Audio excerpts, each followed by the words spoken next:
What is going on, everybody? Welcome to Strikeout Bear Quick Beer Reviews Non-Alcoholic Edition with your pals, Alan and Rapid Dave and Rapid Dave. I'm Alan. What's up, bud? Oh, nothing, brother. Just living the dream. How you doing? Phenomenal. Phenomenal.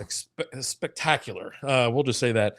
So you brought this this malt beverage over to me. You said, I want to review it. We're going to have it on the show tonight. I was like, okay, fine.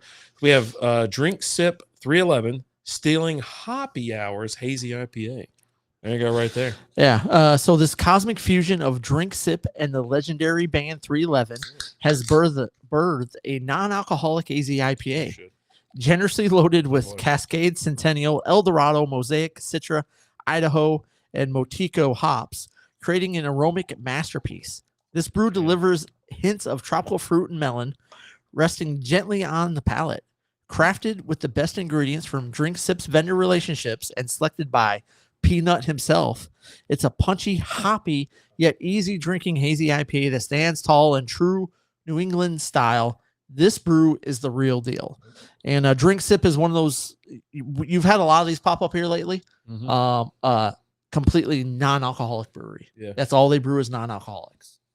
Ooh, that's an interesting smell. You should smell that. Just see what's going on. Yeah, I spilled a little bit right there. Love the can. Love it. You know, when I see 311 again, it's like, oh, here we go again. It's like, I didn't even know this was non-alcoholic when I bought it. Yeah. Because I was just like, oh, I'm buying this. Yeah. Like, it's just. Because there's two of them, right? There's 311. Well, there's more than two, but you got Deftones and 311. Right. So we'll do Deftones probably next week. But we're going to have some further on the show tonight. If you didn't catch it, go back and watch it. Strikeout Beer, your least favorite podcast, live stream. But yeah, they've got an artist series, which has the 311 and the Deftones on it. And when I saw the Deftones one, I thought it was because there's one of the breweries, I can't remember who it is, but Drecker? It might be Drecker. Yeah. I'm trying. I can see the can. But has a Deftones beer. Phantom something. I don't know. And then I saw this. I was like, oh, it's another Deftones beer. And the 311 beer was right next to us. So I grabbed them both and then noticed they were both NAs. I was like, oh, that works perfect. Give it a whiff. I want to. It smells pretty tasty. You sure? Citrusy. I smell something different. It smells citrus. Is that what you smell? Yeah. Huh. I'm getting citrus. I don't know what that is. Yeah. Interesting. I'd let you smell mine, but that's just gross. I mean, yeah.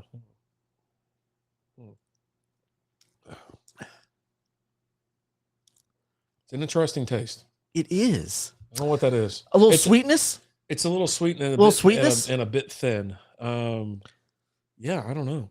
What is that? It's got a little sweetness with it. For sure. For a hazy, it should have you already talked about did they mention the hops or anything like that he used? Maybe it's the melon because it's got vibrant hints of tropical fruit and melon that guide the effortlessly across the palate. That's what you got. It's Cascade, Centennial, Dorado, Mosaic, Citrus, Idaho, and Motueka. I'm not getting any of those unless Motueka is the melon.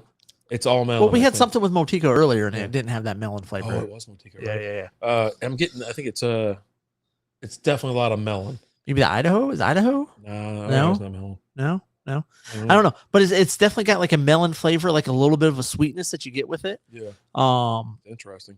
Yeah. It carved up really hard. You know, most of your NAs will carb. It just over carbonated. This one's not too bad, but you can see right there, like, you know, it's got that pale, that murky color. So like we had earlier with the hazy. The head's paper white. Very smooth. Tons of bubbles, tiny bubbles. Yeah, it's smooth. It's got average score of 3.73 out of 5 on Untapped out of 53 ratings. Yeah, there you go. So still kind of new. There's only been 77 total check-ins. Yeah, 62 unique. Only 53 ratings on it, but it's definitely got a sweetness to me. It's a different taste, and I think with these NAs, you just kind of run into there's some issues there, right? Where you're gonna get that traditional. I don't even get the traditional aftertaste from the NA on this one. There's no water taste to it. Like sometimes you get a little watered down, thin, but it's not giving me like any of those hops or whatever that mentioned. I don't taste any of those. All I kind of taste is like a melon or a little sweetness. I don't know, but it's not bad. I would say I was thrown off by the smell because it's supposed to be a hazy IPA. Apparently, you can get this at Celestial because someone checked in that they were drinking this at Celestial. Well, a lot of breweries have done that though. Yeah. They started picking up like NA options and things like that because the next generation behind us, most of them don't drink. They don't they don't drink like craft beer. They don't drink alcohol and stuff like that because they blame it on like their parents and all that kind of stuff or whatever. I'm like, I don't know. I mean, my kids have they kick back a couple cold ones. No. But it's also like you've got a lot of people who are taking the DD a lot more serious than it was in our generation. Oh, Let's just be honest. Oh yeah. That's what you have to do these days. Right. I mean, well, texting is more dangerous than DD, but Jesus. But anyways, yeah. But I mean, all in all, it's pretty tasty. Like it's not bad at all. Getting just a different taste to it, and like I said, I think it's that sweetness that's throwing you off because you don't get a lot of beers that have that sweetness in it. It shouldn't be that sweet for a hazy. A hazy should be fruity, juicy, and like that. But it's more. It's that melon taste though, because your melons are sweet, right? Yeah. And we'll call it tropical. We'll say tropical. Yeah. Yeah. So we're getting a tropical flavor there, but it's just a little bit more apparent or abundant on this one than most beers. But yeah, it's just a lot of flavor for an NA. Yeah. Not saying I'm not going to have it again. Yeah, I think that sweetness. I mean, I'm definitely going to have some more here in a little bit, on the show. But that sweetness throws you off because you don't have a lot of beers that have that sweetness in it. Yeah. And I think that's what it is. Is typically with like sweetness or bitterness, right? Right. Yeah. But that's just. I don't even know if sweetness is the right word, but it's like. I don't know what that is.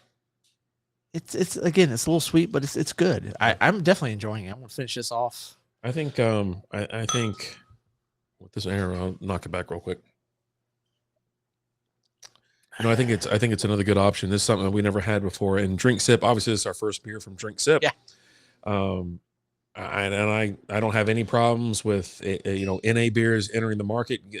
Make as many as you can, make as many as you want, because I think that's something else that people enjoy. They're like, I get to have a beer or something that tastes like a beer, and I don't feel left out if I go to social events or I do this or I do that, but I don't drink, right? But you can have something like this. All of a sudden, it's not that, right? Yeah. I mean, I come over here and do strikeout beer, and then I still got to drive home, so it's not like I can just be pounding beers. Mm-hmm. So having non-alcoholic options that are good and flavorful and different is awesome. Yep. Right. So yeah, definitely the more you've seen the non-alcoholic section grow to where it was just a couple to, we got a whole 4-foot section now. We got 8 foot. I think it's up to like 16 feet now at total line now. Yeah. Right. Even the it's big almost, brands have it's popped almost on. got its own whole aisle, but it's not just the beers that you're getting and the hop waters, but you're also getting the liquor. You can go get non-alcoholic whiskey, non-alcoholic tequila, and all of that. And they've even got the pre-mixed cocktails. You get the non-alcoholic old fashions and Moscow mules and all of that already pre-mixed and made. So it's the NA scene is definitely blown up a lot. It's good too. It's we get involved with it more around like dry January or sober October and things like that. But then again, there's some days where you're just like, I just want a beer, but I got S to do. I got crap to do. Yeah, I got stuff to do later, and I don't want to be sitting there just be falling over. I don't want the hangover. I just don't want the hangover. I'm over 40. The hangover hurts, and it hurts for days now. So if I can limit that, but I still get my little beer fix in, little taste of watching the game, right? Hey, I'm in. Yep. So, but this one, I'll give it a thumbs up. It's a questionable thumbs up. I'll say that just because I don't know what's going on with that flavor. So where are you at rating wise with this out of 5? Average score is 3.73 on it out of 53 ratings. I'm probably sitting at about a 3.25 on this one. And can be probably talking into a higher score after I have another 1 or 2. 3 for me. Just because, after I'm listening to all the hops, I'm listening to like the profile and the bass and all that kind of stuff. It didn't kind of match up with me, but then again, it could be me, right? So I'm not going to dog points there, but it's actually a tasty beer. So I give it over half. I give it above a 2.5 because it's quite good beer. Tasty, it's actually. Good. Yeah. And then I like 311. I like the can art, so that gets a bump. Can art's awesome. But yeah, no, just an interesting taste. Yeah. But it's a thumbs up for me, and I will try again. Yeah. So have you guys had this yet? Let us know. If you haven't, go get some, try it, let us know. But hey guys, as always, I'm Alan. I'm RD. Talk to you later. Deuces.